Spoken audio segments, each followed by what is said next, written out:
and welcome to another installment of Booking Black with Gary Flowers. We seek to bring to you books of enormous magnitude that I feel, and my guests as well, feel are salient to any bookshelf in the world. Booking Black is conceived to be a discussion with scholars who have proximity and immense research on the topics at hand. Tonight we have Dr. Corey Walker, former Dean of the Divinity School at the Samuel DeWitt School of Theology at Virginia Union University. Currently, he serves as a visiting professor at the Jepson School for Leadership Studies at the University of Richmond. Dr. Walker, welcome. Thank you, Gary. Glad you're here.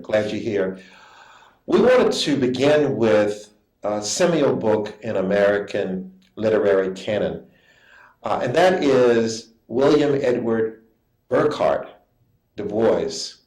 Some use the French pronunciation of Dubois, who in 1903 wrote a book that was transformational, not only to readers, but those whose lives he speaks of within the book. It's entitled The Souls of Black Folk, written in 1903. And before we get into the book, I wanted to give a historical background of where we were as a nation and where we were as Black people in 1903.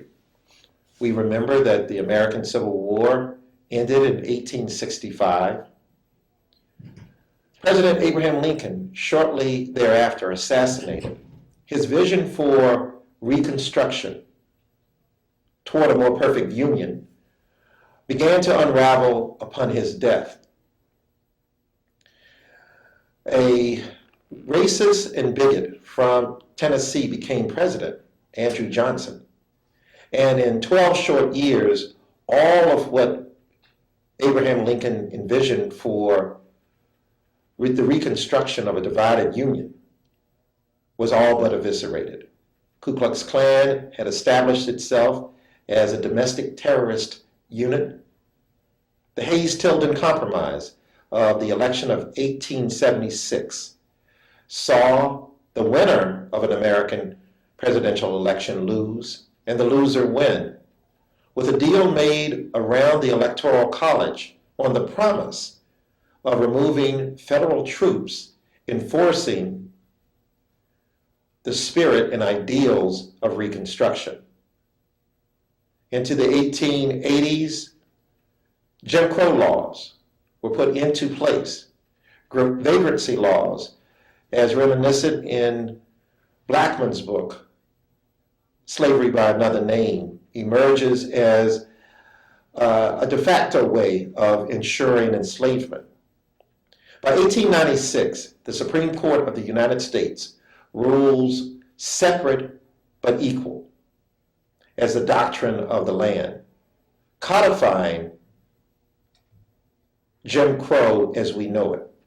By 1902 in the Commonwealth of Virginia, many states, some formerly Confederate states, rewrite their state constitutions to codify separate but equal doctrine that Plessy put forth.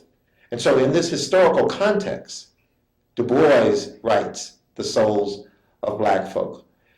Dr. Walker, first, when did you first read The Souls of Black Folk, and how did it transform your academic life and your life as a would-be professor? Well, I first read The Souls of Black Folk as a high school student living in Norfolk, Virginia.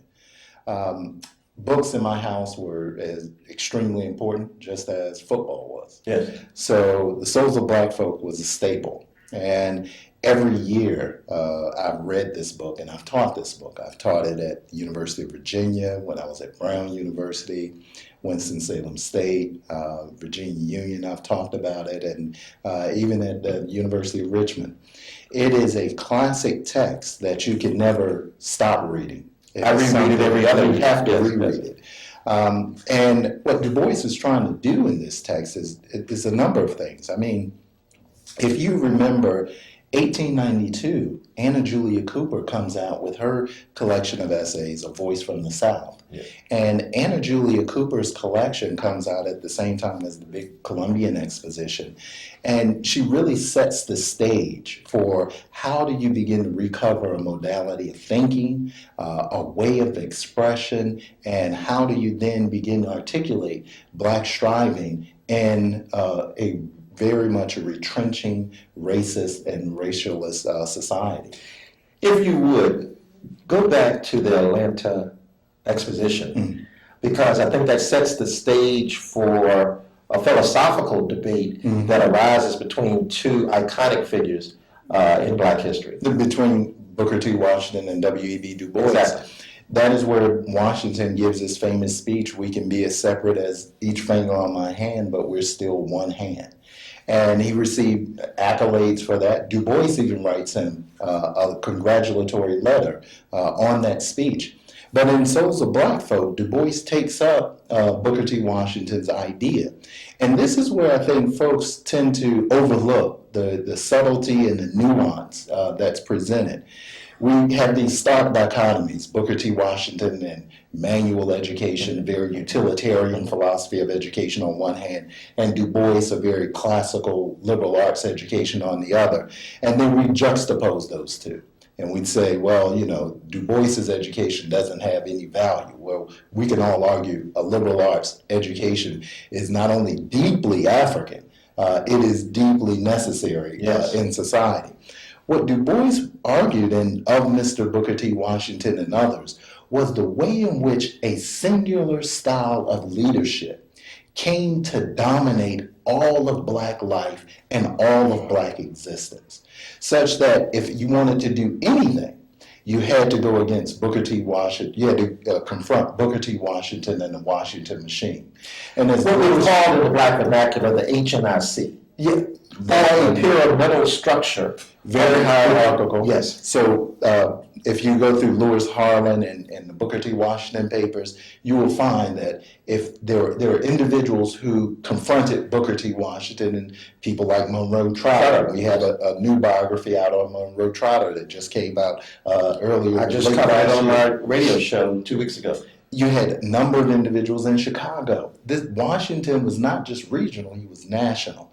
And if you crossed Washington, Washington would not only come after you, you'd have to actually find another job. We have incidences where individuals moved to another city, they had to get another job, they had to go into a whole other profession.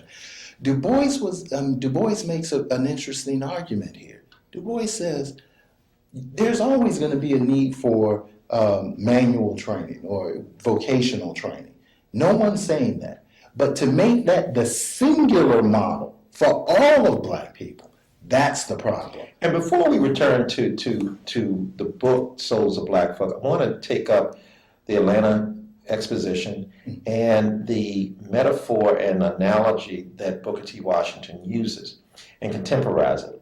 He said, we can be as separate as our fingers, separate but equal, but we're all one hand. I would take that. I trained under a lot of heroes and sheroes. One of them, Dr. Dorothy Irene Height, born in Richmond, Virginia, advised 7 presidents. And one of the things that she said to me in her inimical voice, Gary, we have strong fingers separately, but when we pull them together as a fist, we can strike a mighty blow against racism. And the use of the hand metaphor by Washington was that we can have a fist. Dr. Height says we can use that fist to knock down the doors of racism. And one of the complaints of Washington was that he was handpicked by the power structure to make statements that were interpreted as a pyramidal structure that all Black leadership had to come through him. No, that's what he meant. Yes, he was chosen for that. Is my point. He didn't just evolve. Well, Washington he wasn't. There's always an element of agency there. Yes. So there's no absolute. He's chosen and then Yes. there. Yeah. No. I mean, Well, he believed it. well, you can believe that, but there's also agency there. Yes. So this is the point where you have Frederick Douglass about to die. You have the American Negro Academy that is born with Alexander Crummell. You have a number of individuals who are also going back and forth with Washington on this. And you have the Negro Business League that Washington founds in 1900. That's the National Negro Business League. Yes. And what Washington is trying to do is simply this. He's trying to consolidate power. Yes. And that's very agential. I mean, this isn't, with Robert Parks being his ghostwriter, Washington is consolidating power. Du Bois's critique is not only the absolutizing, creating this absolute hierarchy. Du Bois also says, if you're going to be separate, if this is going to just be economic, we're all going to be capitalists and we're going to all make our own money within our segmented capitalist market. If you can't protect your property rights, how are you going to be a good capitalist? If you have no standing in court, how are you going to protect your economic gains? If you have no ability to choose your leaders, the elected officials who can then change the ways in which you engage in your economic business. Or argue your 15th Amendment. Or argue any of this. You have no standing. There's no, your philosophy has a flaw, a fatal flaw. And then he says that the most important thing is for criticism of those who govern by the governed, criticism of people who are represented by others is the foundation of a robust society. As articulated by a Virginian, Thomas Jefferson, who said eternal vigilance is the price we pay for liberty. Eternal vigilance. You can think of Jefferson as every 20 to 25 years there needs to be a good revolution. And a restructuring of the Constitution every generation. I think when we look at Du Bois in the span of 95 years, we have an individual who the souls of Black folk become sort of a template for his thinking. And then he moves on to never stop questioning. The text serves as a sort of, the text serves as pedagogy. I mean, it is, how do you cultivate a sensibility, a disposition toward raising very fundamental questions about society? And he's not making this one-to-one one-to-one correspondence between his writing and all of Black existence. In the opening of that text, he says, in the foreword, he says, if you read patiently, I'm going to show you the strange meaning of being Black. This has nothing to do with this is the exact existence of Black folk. This is how, in an anti-Black racist society, the ways in which how Black people are ascribed, the meanings of their bodies is absolutely strange. And then Du Bois says this in the first essay of our spiritual strivings. That first paragraph, he ends with this question. To the question, how does it feel to be a problem? I seldom answer a word. Du Bois refuses to think of Black life, Black possibility, Black strivings as pathological or as problematic. The problem isn't of Black people, it is the problem of the individual mind that's phrasing the question. Too often we may respond to Black people being seen as a problem. Du Bois refuses that foundation. Absolutely. And it's interesting because in this time, Douglass is dying, about to die. Yeah. And to that same question, Douglass answers, there is no Negro problem in America. The question is whether the American people have the courage, the patriotism, and the honor to live out their Constitution. So as Du Bois says, it's structural in how do we redress the government on our behalf. But let's go back several years. How did a young, middle class, really upper class, Black boy from Great Barrington, Massachusetts. Great Barrington is not reflective of the diversity of the world or any place other than a whole lot of rich white folk. How did his mindset come into this thinking that eventuates in his seminal book, The Souls of Black Folk? Well, Du Bois wasn't upper class. He was born of a single mother, and he and his brother had two different fathers. His older brother, Adelbert, who lived in New York and died in Harlem. Du Bois's mother died when he was 17. So he went down to Fisk at the age of 17 as a first-year student at Fisk, bereft of any family. And when he graduated from Fisk, classical liberal arts education at Fisk. At the time, you think of those liberal arts schools, those single name African American colleges: Fisk, Lincoln, Howard, Union, Shaw. These were the classic training institutions for this emerging black elite.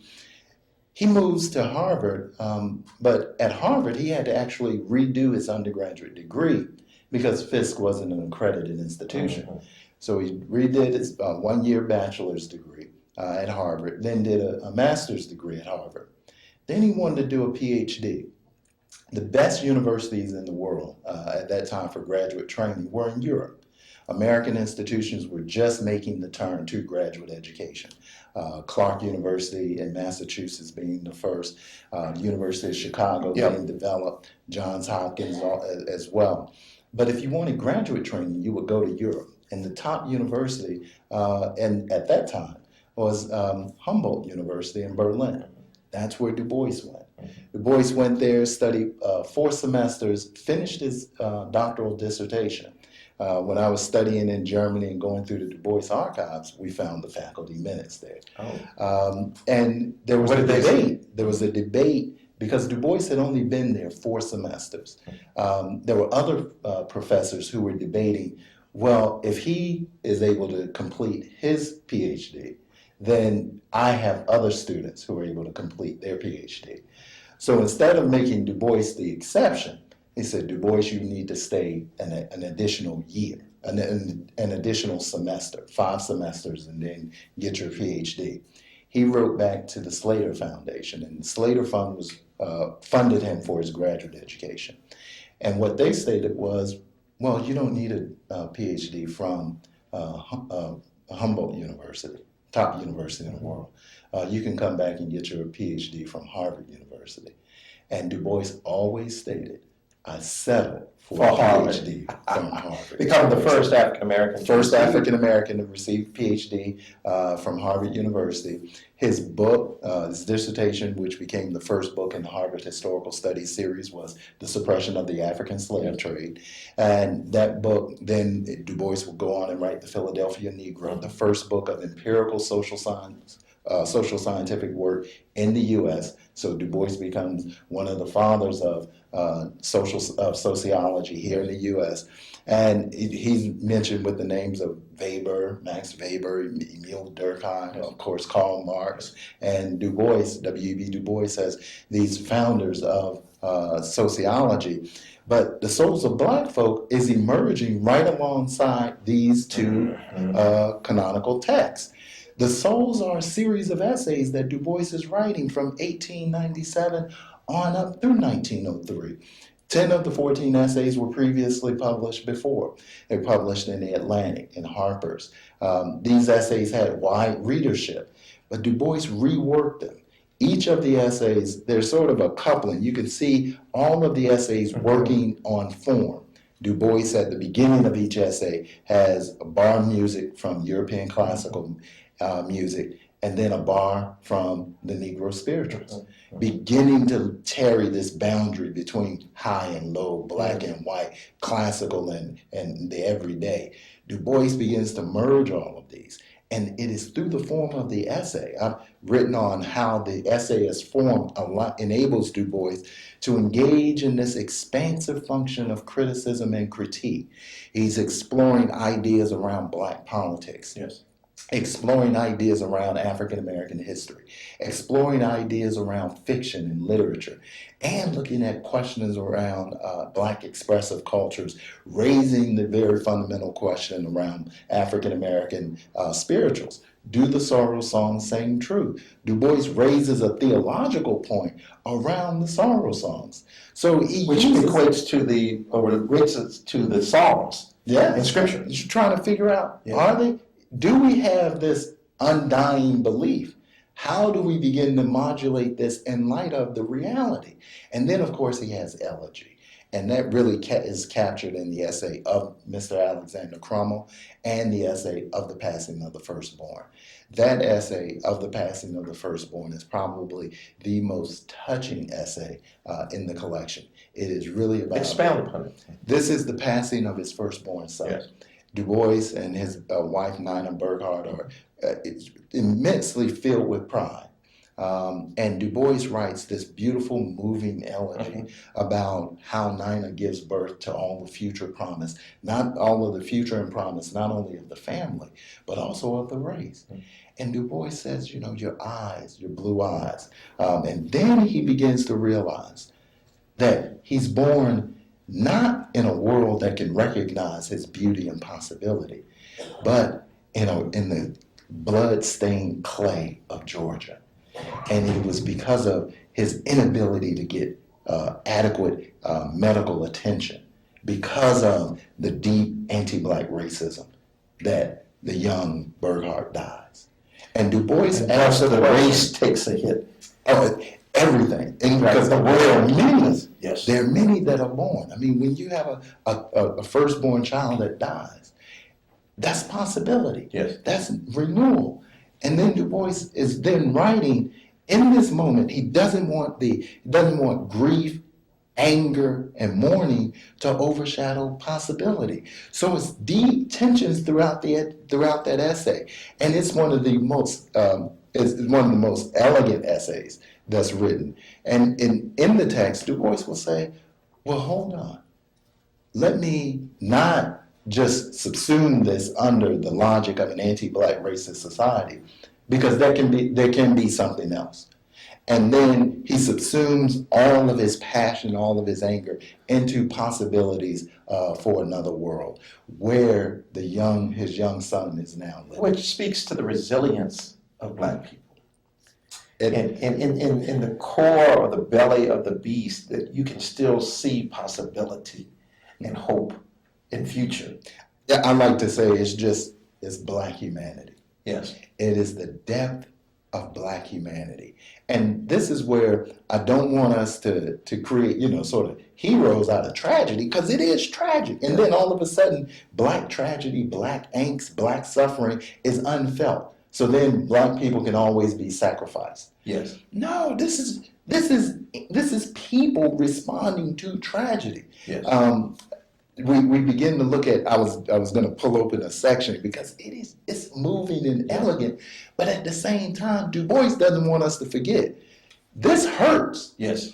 It not only hurt him. Later, and you'll read in his letters, it was at that moment where he and Nina their marriage fell apart.